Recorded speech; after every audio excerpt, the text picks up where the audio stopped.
Man, I almost missed the dark side, as I'm telling you. Woo! I'm glad I didn't, though.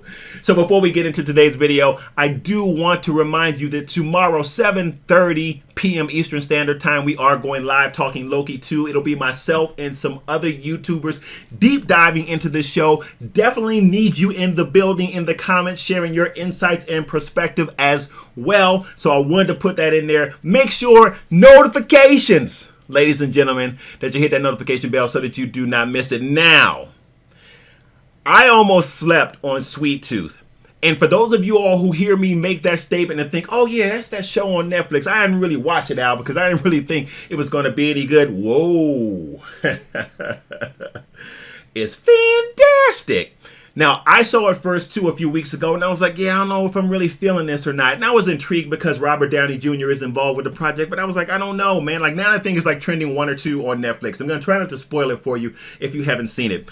It is absolutely fantastic. Now, it's set in a dystopian future, and that was one of the red lights for me. I was like, oh, here we go.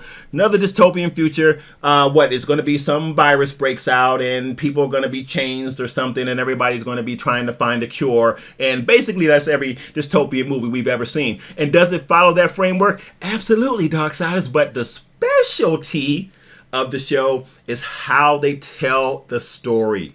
The storytelling in this is so good. And I feel like that's key because whenever you've had a genre or genres that are saturated, you gotta tell a good story.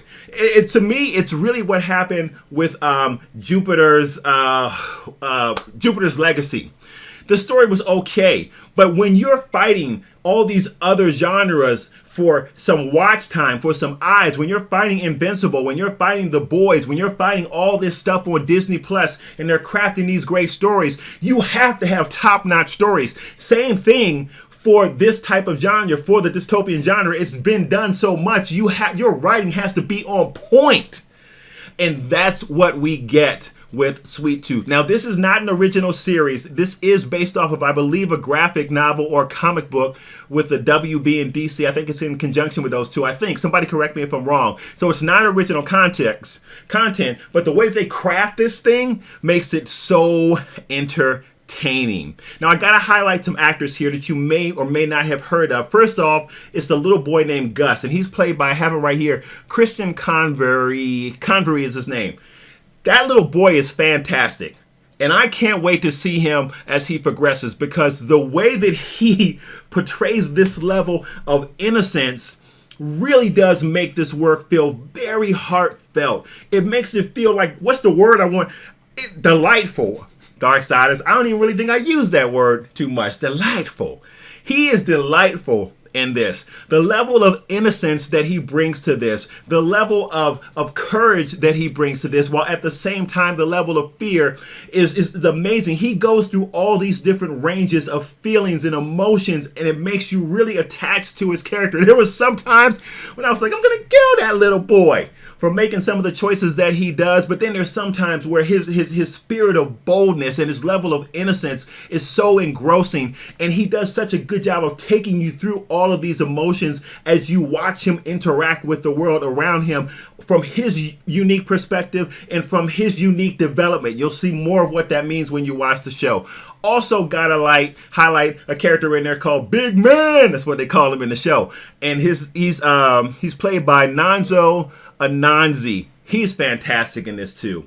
And I'm thinking to myself, like, this guy has lead role characteristics. He really does. And I hope that he gets more exposure and we see him in more stuff, because he's very good in this as well. And he exudes this presence that really lends itself to the storytelling and is a very good fit for the world that he's in. The other impressive thing about this is how this story kind of rides this line, right, of being very heartfelt, very endearing, but also very intense, and in some cases very violent. It's a really interesting thing, because most times when you look at dystopian shows, they lean very heavily towards the ominous, towards the violent side of things, towards the kind of nihilistic side of things.